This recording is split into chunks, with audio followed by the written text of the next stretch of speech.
Hello again, Michael Carr, Simplifymyretirement.life, license 2630482.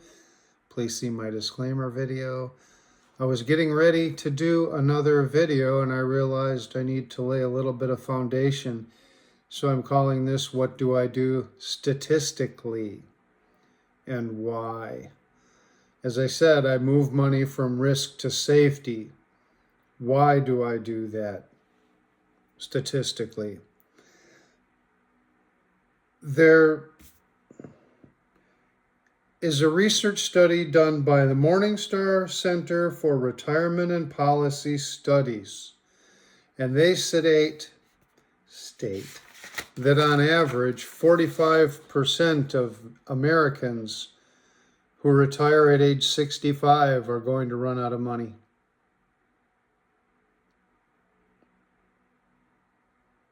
I'm sure there's another study out there that could show 50%. So that's why I do this. I don't want any of my fellow Wisconsin people, any of my fellow Midwesterners, anybody looking at this that wants to understand leverage and contractual guarantees and how they save you from that bad situation.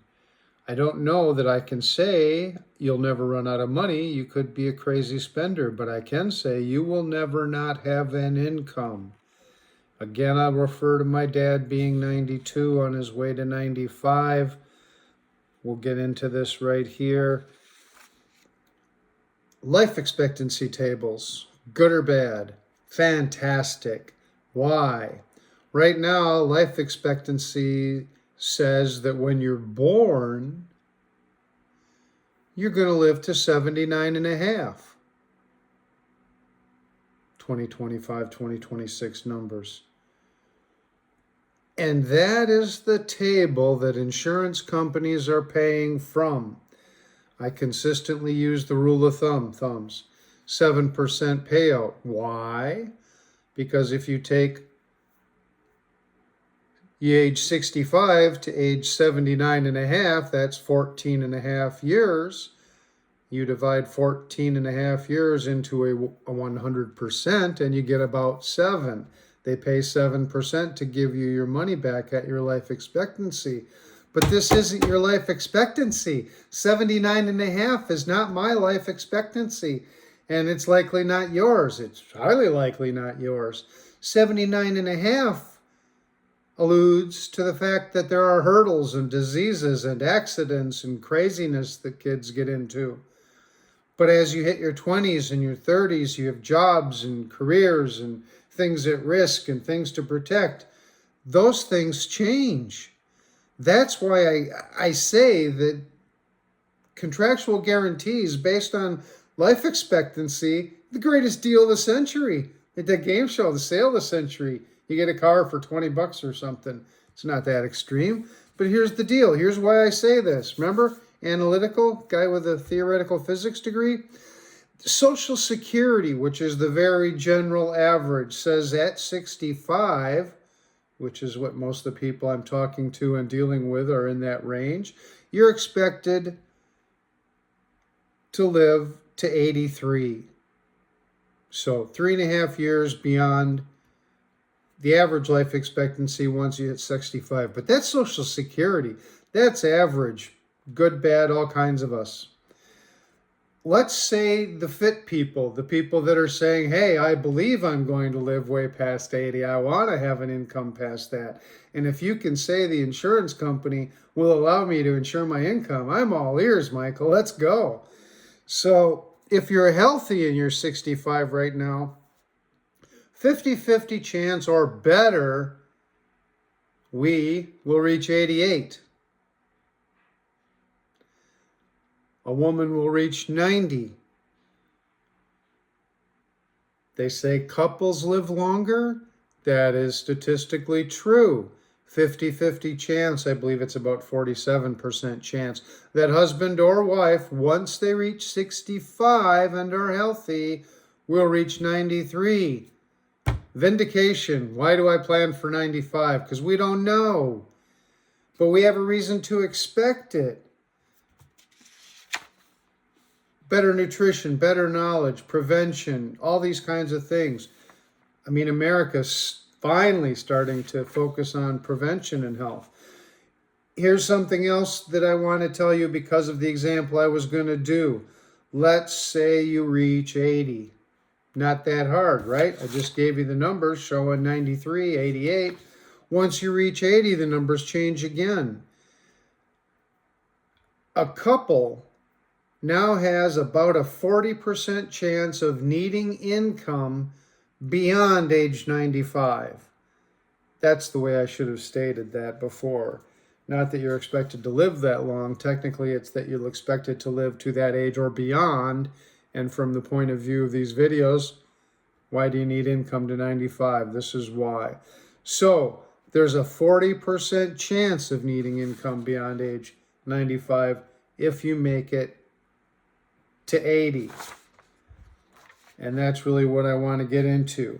So if you're 65 and you're in good health, there's a 50-50 chance you're going to live to 93 and you have all your money back at 79 and a half.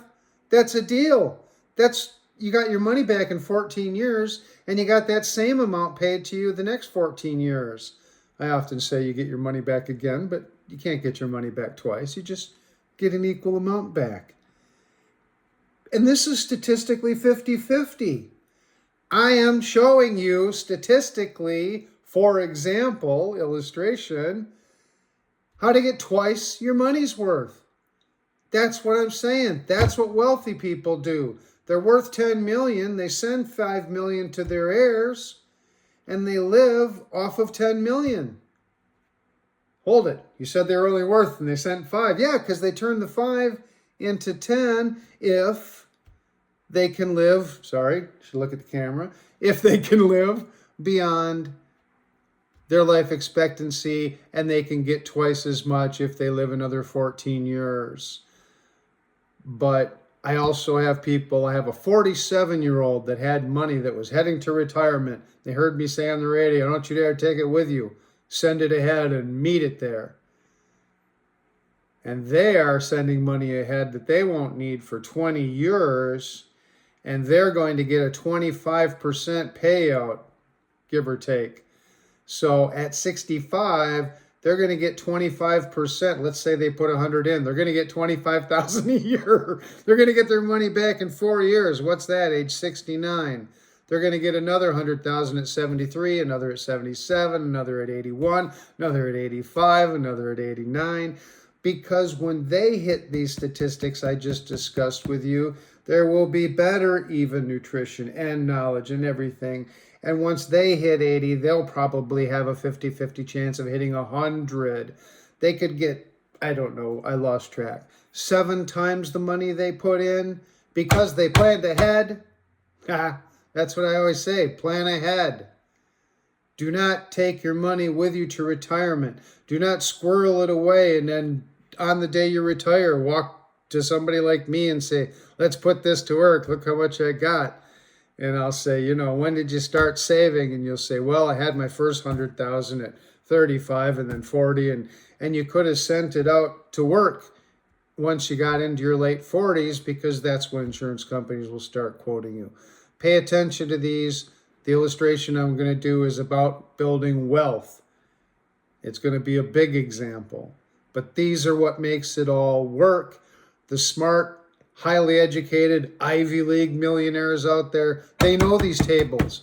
They know the insurance companies are technically kind of behind the times, paying to give you your money back at 79 and a half. Why? They should be paying to get you half of your money back at 88 or something like that. I don't know.